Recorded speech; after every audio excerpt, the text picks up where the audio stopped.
Perfect, perfect. Okay, so I want to give you a tool that's going to help you zoom out a little bit, because not losing the forest for the trees, that's kind of our theme today, right?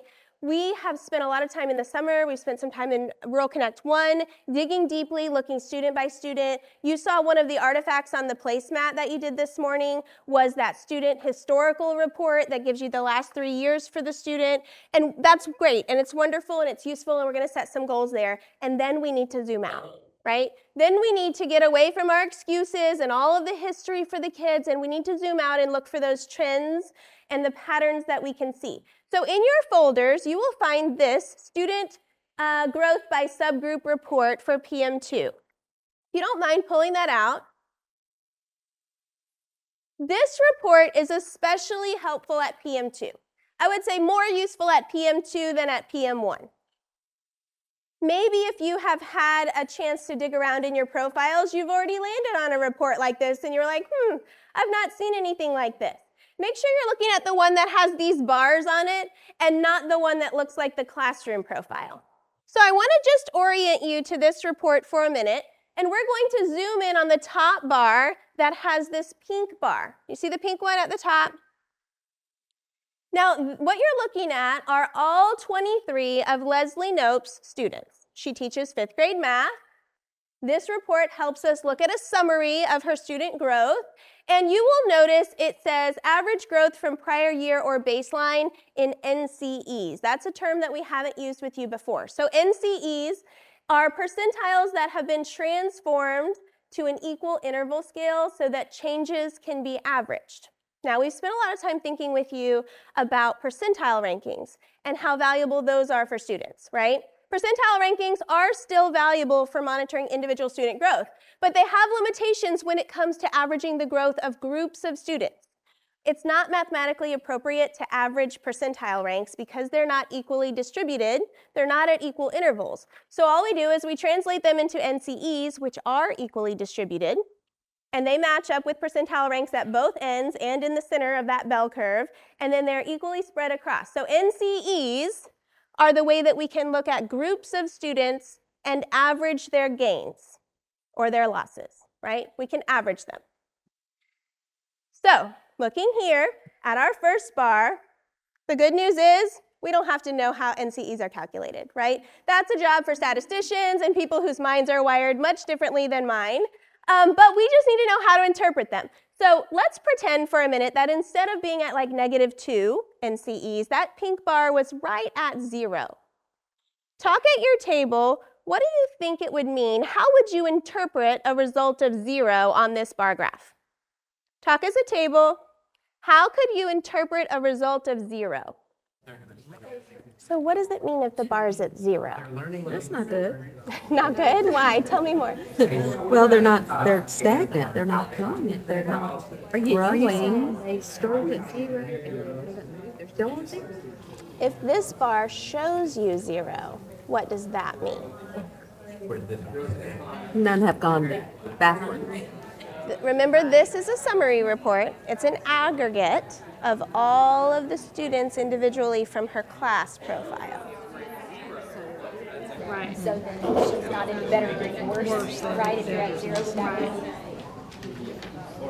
What's not any better or worse? So this is, so think about what percentiles mean, right? Percentiles just tell us how we're compared to everyone else in the state.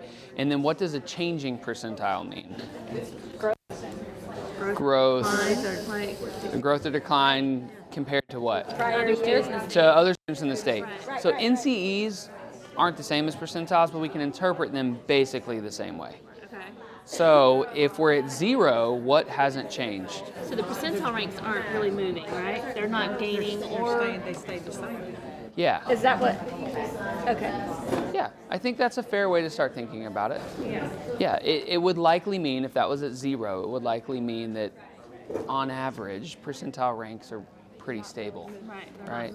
Or maybe if like one student dropped 10, maybe there's also a student that raised 10. So Yeah. equivalency there. Yeah. Okay. All right, so I'm going to tell you this is a tough question. This is a tough question, and we spent a little time thinking about it in our office too. So do I have a brave soul that will help us interpret a result of 0? So I want to say this again just to set the stage. This report, Student Growth by Subgroup, it's a summary of all of the individual students on Ms. Knope's classroom profile. This is aggregate information, okay? So if this bar is showing 0, if it's a very tiny bar or it's right at 0 in that center, what would it mean? Who will share your thinking? This is a safe space. Yes? That their percentile rank didn't change, so everyone kind of proved the same. Kevin said their percentile ranks didn't change. 0 indicating no change, right? In terms of NCEs, we're looking at the average change of all the students. So if we had positive change, if we had negative change, if the average change was nothing, right, then we would have a result of 0. Now, Kevin, is that a good thing or a bad thing?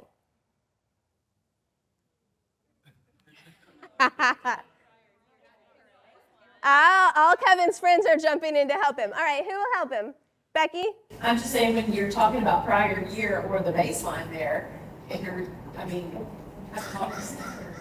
Prior year or baseline. And what are we talking about that changed or didn't change? Percentile rank. So if their percentile rank doesn't change from last year's to this year's, we're looking at PM2.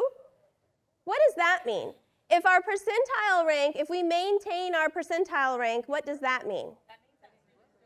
They're still growing. How much are they growing, Chastity? I heard it over here. A year's worth, a typical amount, right? They're growing a typical amount or a year's worth of material in a year's time if they maintain their percentile rank from the prior year to now. Okay, I'm going to say that one more time. If you maintain your percentile rank from last year to PM2, which is what we're looking at, you have learned a typical amount or a year's material in a year's time. Or as Kevin told us, your percentile rank did not change. Okay? We can also interpret it that they maintained pace with their peers on average. Right? Some kids maybe changed in a positive direction, some kids maybe changed in a negative direction, but on average, when we average those NCEs, they maintained pace with their peers. Does that make sense? I don't want you to look at a score of 0 and say, ooh, 0 is bad. 0 means nobody learned anything. That's a normal response, but that's not what it means in this case. We're talking about change. Okay? All right, so I want to reiterate, this is a summary, this is aggregate information. So looking at the class profile, you also have Leslie Knope's class profile in your folder, if you'll pull that out. Looking at the class profile, green lines are increases in percentile ranks. Whenever you see those green lines for kiddos, that's what it means.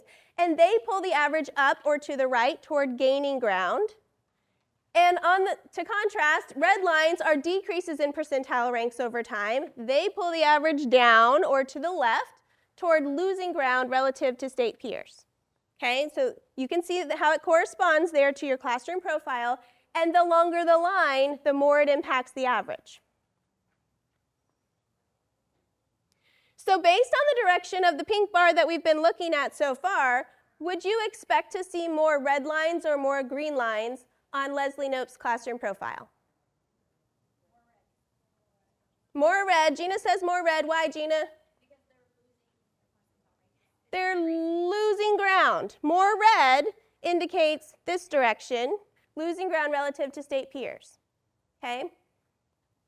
So now that we understand how to interpret the pink bar, we can interpret all of the other bars on this graph because they are just relative to the subgroups in the left-hand column. So we see all of these subgroups here.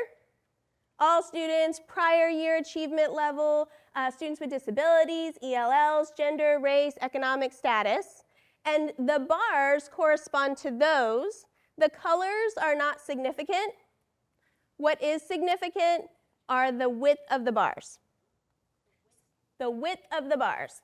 So the wider the bar, the more students that are in that cohort. So we were looking at all of Leslie Knope's students. She had 23 students. That bar is her whole class, so it's a wider bar. What do you notice about the level 5 bar? It's thin. It's very thin. Why is it so thin? There's one kiddo in that subgroup. It's important information because the fewer the students that are in that cohort, the more one of them can impact the average. The fewer students in a cohort, the more an outlier can influence or skew the average. Okay? Are you tracking with me? Yes, ma'am. Okay. So here's what we're going to do. I'm going to ask you in a minute to work with a partner. But before we do that, I'm going to model with you exactly what I want you to do. So we're going to find an area that we're interested in on this graph. Pick a subgroup of interest. Now I'm going to pick level 3. I'm particularly interested in it because the bar goes off the NCEs. It's off the chart. We can go all the way to negative 10 NCEs, and level 3s is at negative 13, and I know that because of the little 13 next to that 0 line. Okay, so we're going to zoom in on level 3s. I want to find out what's going on here. Leslie Knope seems to be losing a lot of those level 3s. Those level 3s are losing ground relative to their peers. So to do that, I'm going to jump over to the class profile. So if you'll jump with me to your class profile, Leslie Knope's class profile, and we need to find those students who make up that group. What group are we looking at?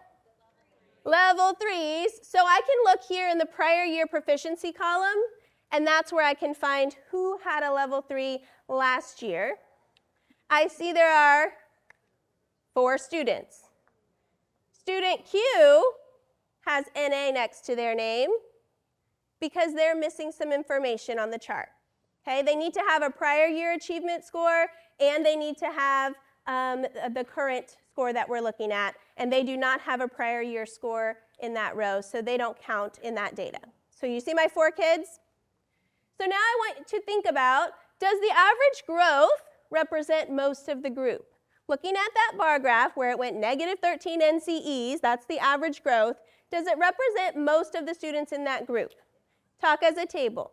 The number 1, growth indicator 1, is just, are they learning a year's material in a year's time, which is just, did the percentile stay the same or go up? Which is why Right, and they have red lines, so of course they don't have that there. Okay, yeah. And then growth indicator 2 is actually more rigorous. So if they don't have the first one, they're not going to have the second one either. I'm going to ask you to pause for just a moment because I need to clear something up. This has come up a few times, not just in this moment. Let's look at student N together. It says here that their prior year proficiency is what level? Level 3. And then some of you are looking over, Wyatt, you asked about this too, and you're like, oh, their prior year is in a 2. What's going on? Where's the error? There isn't an error. Here's why. Do you remember the rainbow chart we looked at and how the levels change at each grade level? So what we see here is the prior year proficiency mapped onto 5th grade level points, where it breaks for each 5th grade level. It's different than the 4th grade achievement level breaks. So they did score a 3 last year. If they scored that same percentile this year, they would be a high 2. Does that make sense? Okay. Okay, so keep talking. Keep talking. Does it represent the growth of most of the group? What would you say? Yes. Yes. I'm hearing yes. I'm seeing head nods. Would anybody say no? I think that one outlier kind of pulled it farther than it probably. Who do you think is the outlier, Wyatt? Student N. Wyatt says, hey, this line looks pretty long. Why does that line look so long? Did anybody investigate that? Do you remember how the lines work? The lines connect the previous year's level to the most current assessment, whatever that assessment is. And so here I have, for student N, they're missing a PM2 score. Do you see that? It's connecting the prior year to PM1. We don't have a PM2. Now, we don't know what's going on with that student, but Leslie Knope probably does. If she was in this room, she could tell us, oh, he moved, blah, blah, blah. He would come out of that average. But for right now, he's counted in that average, and so he's bringing it down, as Wyatt said. He's an outlier with a really long line that is heavily influencing the group. Probably because the group has how many students in it? 4, right? If that group had 300 students in it, because we were looking at a large sample size, maybe not so much. But because there are only 4 students in there, we have to account for that. So this activity can really help you zoom in and answer some questions and not just take everything for face value. So I'm going to ask you to pick a different subgroup. Maybe you like the level 1s, and you're like, hey, this looks good to me. What's going on over here? Maybe you dig into that with your partner.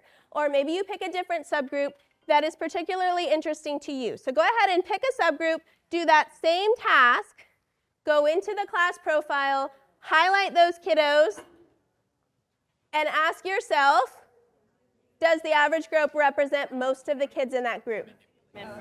So indicator 1 is they're on pace to learn a year's material in a year's time. It means they maintained or increased their percentile rank. Growth indicator 2 means they're learning quickly enough that they're going to be in the next bucket. So like a low 1 to a mid 1, or a high 1 to a 2, a high 2 to a 3. So why is it on there twice? What do you mean? What is They're number 2 different one, things. Number 1 gang. What do those mean? Numerator and denominator. It just means like those are all the kids in the denominator, and the numerators that have a check are the ones that count for that. So for number 1, it means that this child It's like our counts. state profile. Yes. Yeah. This child, these all count for proficiency. This one doesn't count because they don't have the prior year score, right? So they're all in the denominator. The kids in the numerator, to get this percentage, are this kid made growth indicator number 1. They're on pace to learn a year's material in a year's time. That means they maintained or increased their percentile ranking. So they also, is this student also on pace? Yes. They're also there to learn quickly enough because they are on track to go from a low 1 last year, right, to a low 2, which moves them into the next bucket. Actually, because- beyond the bucket. Because growing, like this kid, student D could maintain or grow their proficiency, but they may not move to the next bucket. That's right, because they were here in the low 1 or the high 1, and they would still be a high 1, even though they grew in their percentile ranking. It's not enough to put them into that next bucket of a low 2. And we know that those are the kids who need to grow faster than everybody else. Because you could look at this trend and think, okay, this kid's gaining. That's right. But He's this gaining, identifies, okay, but they are he's not but they're gaining not going to count for you. 'cause they're not quickly gaining enough. enough to close those gaps. Those kids that are lower performing, they have to grow faster than everybody else. That's right, more than a year's worth of growth. So growth indicator 1, a year's material in a year's time. Growth indicator 2, quickly enough So you really to put them in that next bucket. Your Number kids 2. that aren't on grade level to be hitting the second That's indicator. right. That's right. Okay. We want everybody to hit that second Right, indicator because but- for a 4 or a 5, it means that they maintain their level and they maintain or increase their percentile rate. All of the big red lines are male. There are some that are smaller, but all of the bigger red lines are male. So maybe there's something happening there worth having a conversation. Yeah.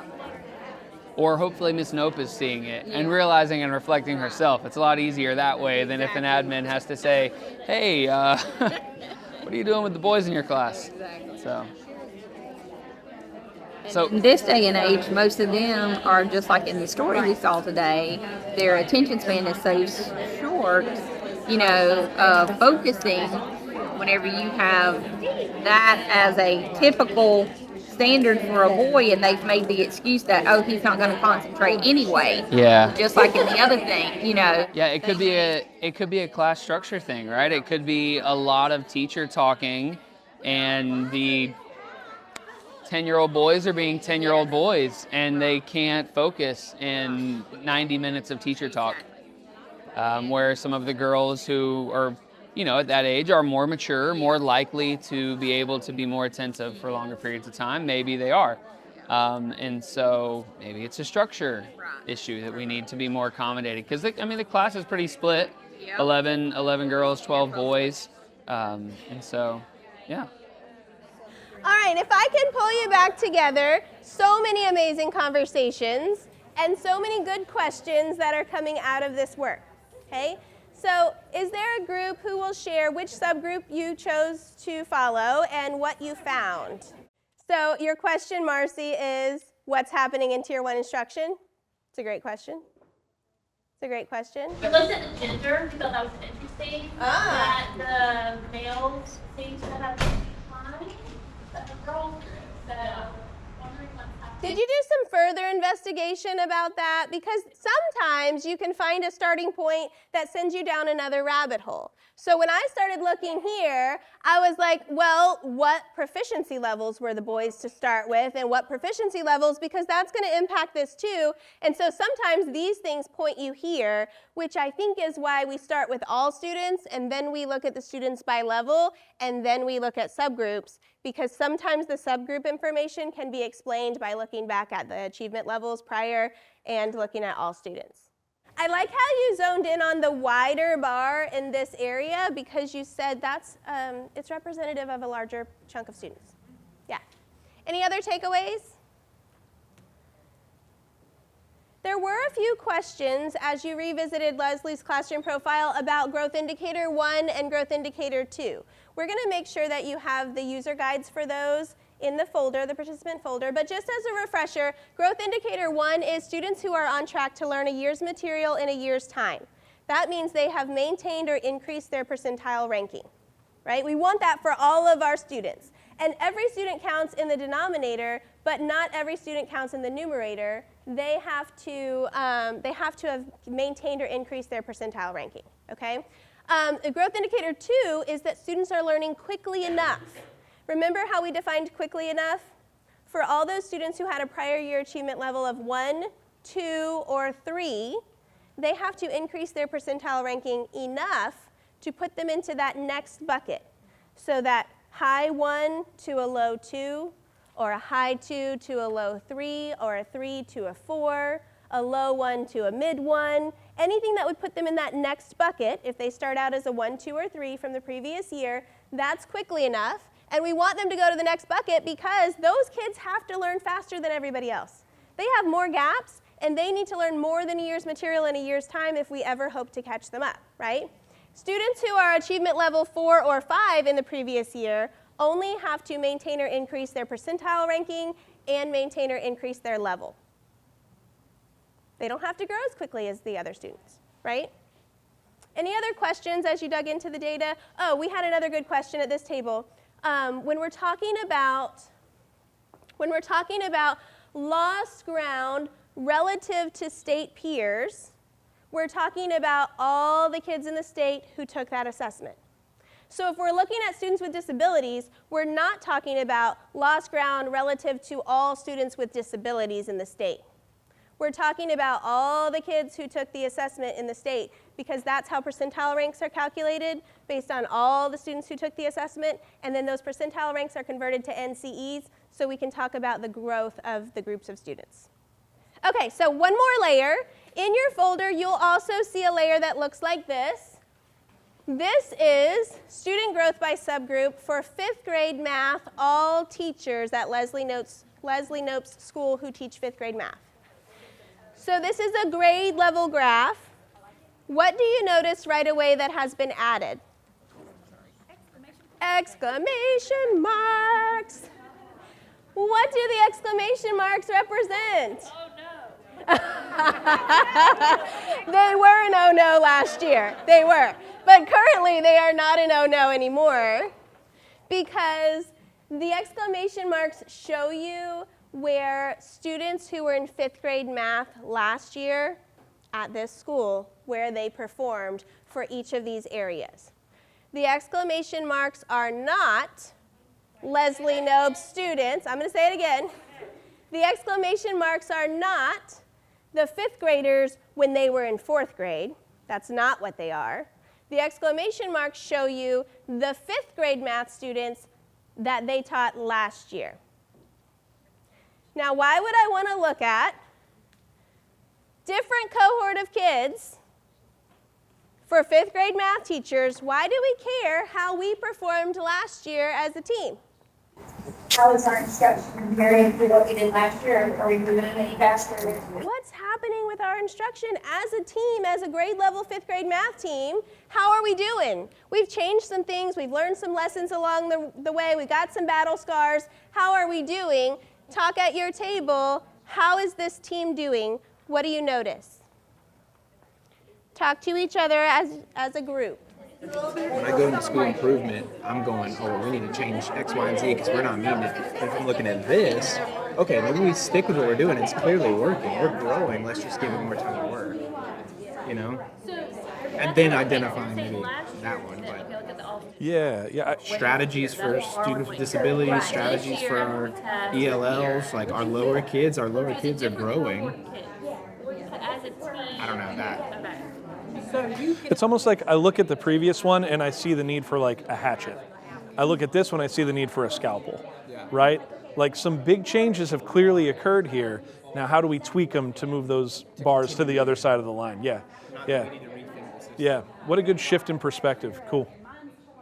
This is a really cool thing that happened. So I said, all right, I want you to look as a table, and I want you to talk about what you see. And everybody was kind of like, all right, wait a second, wait. Oh, are these exclamation points where the bars would have been last year? And then they were like, yeah. And then the whole room just like erupted in conversation, right? So tell me about your conversation. What does this mean for 5th grade math at Leslie Knope School? We're celebrating. Why are you celebrating? Everybody's losing ground. They're losing less ground. Yeah. Okay, look how much ground we were losing. And now we're losing less ground. And what does that mean for our instruction? Gaining ground. We're gaining ground for our instruction. Guys, as much as we want to wave a magic wand for you and make this just all the bars are going that way, it's going to take a little bit of time.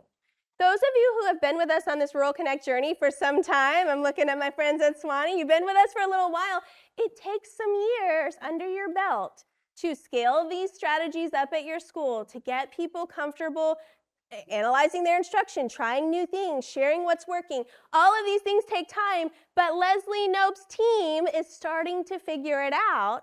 And maybe you also notice that Leslie Knope is trending with her team. If you look at Leslie Knope, her individual subgroup report, you can see that her level ones are also going this way. They're gaining ground. And you can see some other places that match exactly. Her level 3s, 4s, and 5s are going the same way as her team, right? So individual teachers at your school will also have exclamation marks on their reports if they taught the same grade and subject as they did last year. Leslie Knope did not, so you don't see any exclamation marks on hers. But if they taught the same grade and subject as last year, they'll have those exclamation marks on their report too. You can scan last year's, and does it generate after PM1? I'm looking for, yes, so it is there now. Remember, it's more useful after PM2, right? Especially depending on how seriously you took PM1 and all of those things. But yes, it's there so you can take a peek at it. I think it's interesting to take a look at last year's too, if you kept a lot of the same teachers and see what kinds of trends are happening at your school. Cool. Other takeaways, ahas? Wyatt? We talked about like in terms of going in front of like a school board or anything for a school improvement plan. When we look at the previous map without the exclamations, we may think that the strategies we're doing aren't working because we're not gaining ground. That's right. And that we need to change things. When in reality, we may just need to give what we're doing, if it's working, but we just need more time for that buy-in. I love that. I love that. Don't throw out the baby with the bathwater, right? If we're just jumping from one new thing to another new thing, we're never going to know what thing is that worked. We have to stick with it long enough, but we also have to monitor the progress over time, and this is a great way to do that. We're looking at the forest. We've zoomed out. Hey, I didn't hear anybody in the last 20 minutes make any excuses about individual kids. I didn't hear about this kid doesn't come to school, this kid's mom. This is a way to do that. You can zoom out and see the forest and not lose that forest perspective because you're so tied up in individual kids, right? So here's that. Okay. This is really important too. Don't forget about the prior cohort number. So the old view that we were looking at, we can look at the thickness of the bar. That we don't have that for exclamation points. So we have to come over here and see how many kids were in that cohort and make sure it's not that tiny number where we have one outlier skewing all the data.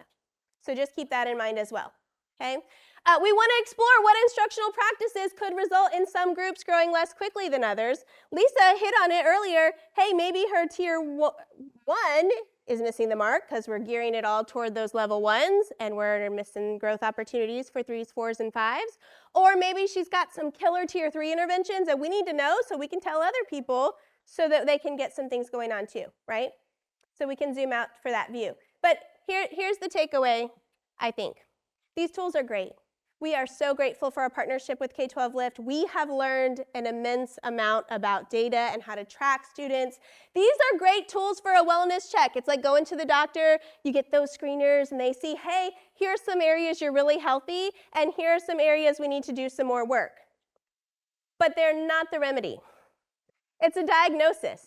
And we can spend all day looking at data and be worse off for it if we don't have the right remedy. What's the remedy?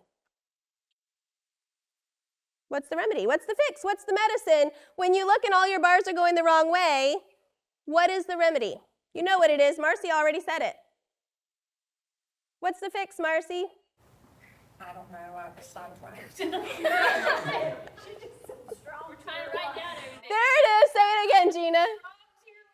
High quality tier 1 is the remedy. We cannot intervene our way out of a tier 1 problem, right?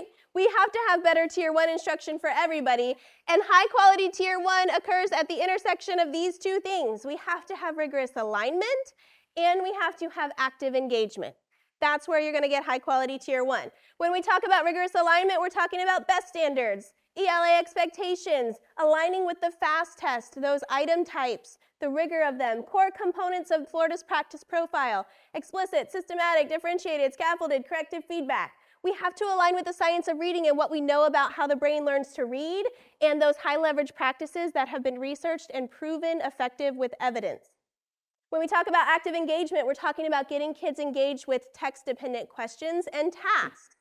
We talked to you about those having a low floor and a high ceiling, and by that we mean every kid can access it at some level, even our most struggling students, and our kiddos at the top end of that achievement are ready to excel, and they can push beyond and accelerate their learning. We want to scaffold thinking up the ladder of cognitive complexity, so we have those retrieval right there questions, we have comprehension questions, analysis, and knowledge utilization. That's where the learning is sticky. And then we want to make thinking visible and allow opportunities to A, identify misconceptions, and B, give that corrective feedback. If we don't get student thinking out into the room with some of these routines like placemat and carousel, then we can't give corrective feedback or see where the misconceptions are, right? This is the money, this is the magic, and this is what your teachers are getting through all of the Rural Connect sessions. This is just a screenshot of where you can find your K12 Lift data portfolios. It's at pl.nefec.org, and you can find them there. I want to add just a quick note, thinking about high quality tier 1 instruction and how the data leads us to think about how we need to transform, changes we need to make in our instruction. I know there's a lot of excitement around these two reports that you're seeing. I just want to call back to something Lindsay said earlier around how beneficial these can be after PM2. That doesn't mean they're not beneficial after PM1. I just want to help you think back to in the summer when we first started talking about this, about these reports and percentiles and this sort of new way of thinking. One of the great opportunities that we have at PM1 is that when we're looking at that PM1 data, it's not me, right? I don't have to own it. I'm just looking at where my kids are. I'm getting a really good look at my students' reality in the classroom reality. And of course, that has an impact on my instruction. When I see what my students really are, what my students are really capable of, that should impact my instruction.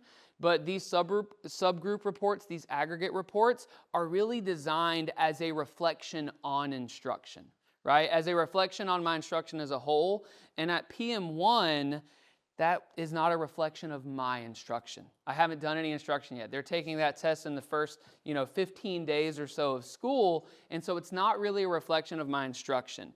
That doesn't mean it's not valuable, but it doesn't necessarily show, like, hey, if there's one subgroup, at PM1, all of the 1s and 2s are flying to the right and all the 3, 4s, and 5s are flying to the left. That doesn't necessarily mean that's because my Tier 1 instruction is focused in a way that's not rigorous enough. That might not actually be true because I haven't taught those students yet this year. At PM2, we're halfway through the year. And so at PM2, it really does capture that accurate reflection of what's going on in the class or what's going on in the grade level. So I'm not saying that to say don't go back and give these to your teachers because we haven't done PM2 yet. But I think in those conversations, it is important to reflect back to PM1 is not a reflection of the instruction that's already happened. PM2 is where we can have those conversations.